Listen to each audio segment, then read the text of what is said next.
Freud believed that a person's sexual behavior often reflects other patterns in their life.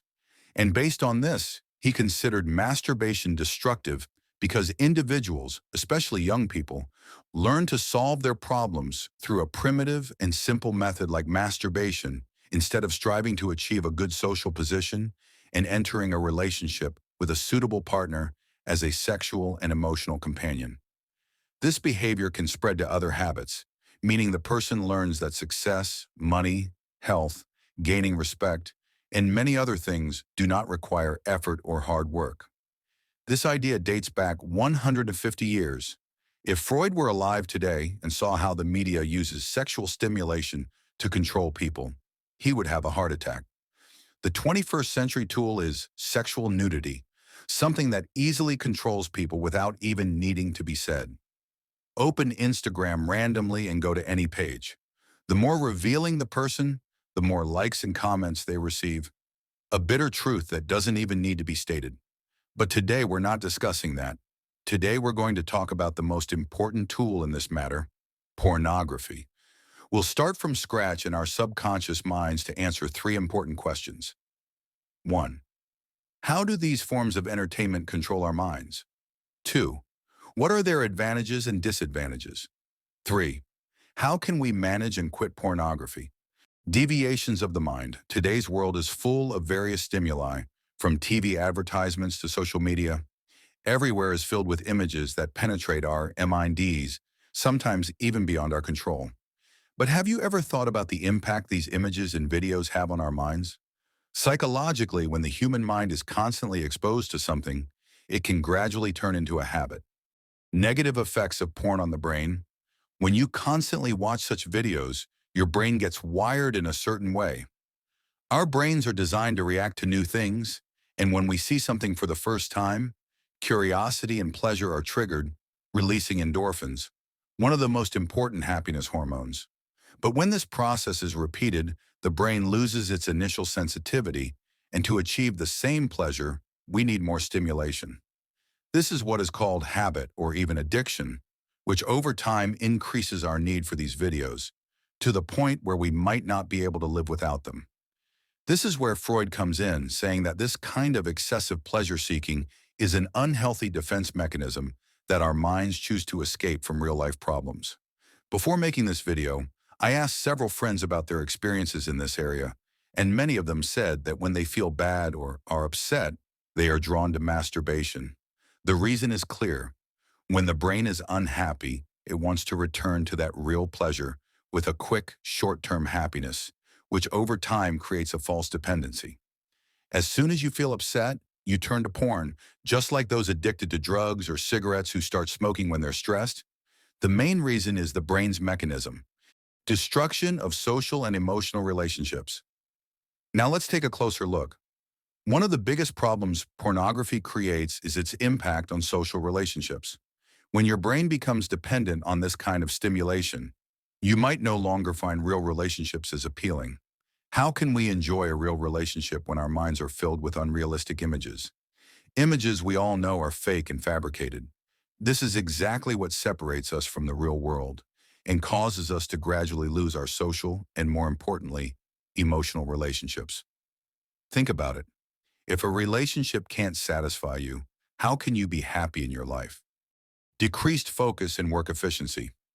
Another serious problem with addiction to such content is the decrease in focus and work efficiency. Our brains need a lot of energy to process all these stimuli, and when too much energy is spent on these activities, there's no room left to focus on important things like work, reading, or exercising. A simple example: imagine you're preparing for an exam or a project. Your mind needs to be focused, but when you start watching these kinds of videos, your mind is drawn to them, and you can no longer focus on more important things. As a result, your performance drops significantly, and you might not be able to achieve your goals. According to the experiences I asked my friends about, this is usually how it goes. That feeling of personal frustration from not achieving goals gradually erodes our self-esteem. Loss of personal identity and self-esteem. Addiction to such content, as we said, leads to the loss of personal identity and self-esteem. Why? because we compare ourselves to a series of unrealistic images. These videos are heavily edited and unrealistic. But when you constantly see these images, you might unconsciously compare yourself to them and feel like we should be like them. This constant comparison creates a feeling of emptiness inside us and gradually lowers our self-confidence and self-esteem. One area where this happens is in sexual relationships, where we might not be able to have a good sexual connection with our partner. The role of masturbation in strengthening this addiction. Now, masturbation is another important part of this issue, usually accompanying watching these videos. Masturbation alone might not be problematic, but when combined with this issue, it can significantly increase addiction. This is because one of the things sexual satisfaction does is release very pleasurable hormones, creating a sense of calm and well-being. When you watch these videos, your mind is tricked into thinking that the good feeling comes from the videos, creating a vicious cycle that makes quitting even harder. Your brain thinks that the calm and good feeling comes from watching porn. The philosophy of pleasure and the meaning of life. This raises an important question. What is the real meaning of pleasure? Is pleasure merely something that stimulates our brains, or is there something beyond that? According to philosophers like Epicurus, real pleasure is not something experienced excessively and temporarily. He also believed that real pleasure comes from having a balanced and meaningful life. These actions are actually temporary attempts to achieve pleasure, which ultimately not only fail to provide real pleasure, but also lead to the loss of the meaning of life. Now let's look at the physical and psychological effects.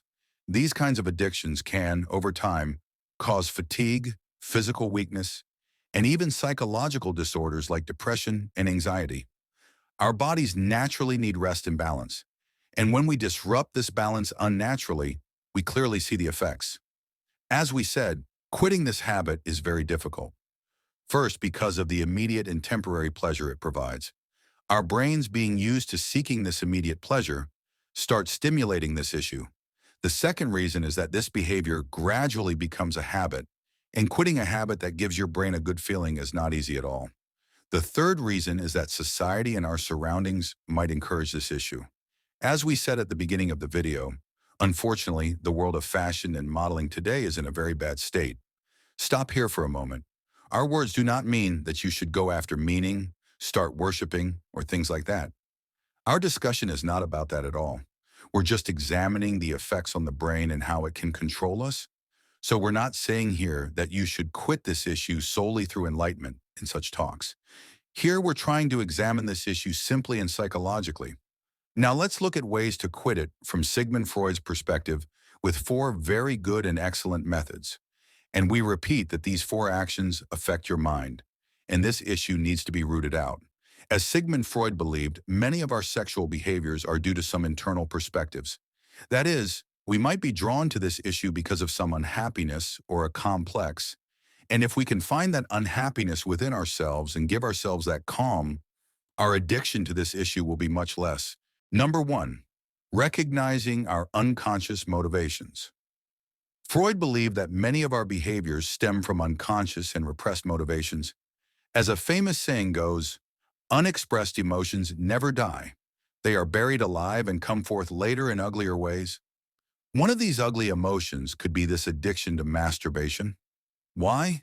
Because, for example, in childhood, our parents didn't treat us well, or our friends tried to mock and destroy us, and this is how porn becomes a savior for us.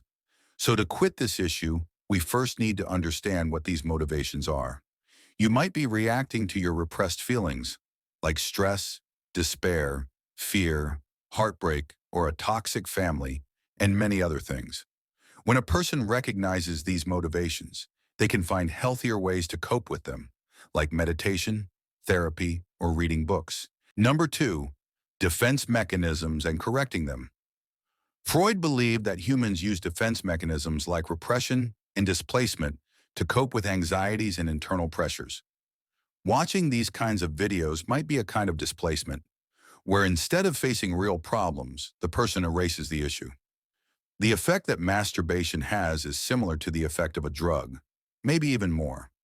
A person can, by being aware of these mechanisms, express their feelings more constructively, like through writing or talking to a friend, or even self-awareness.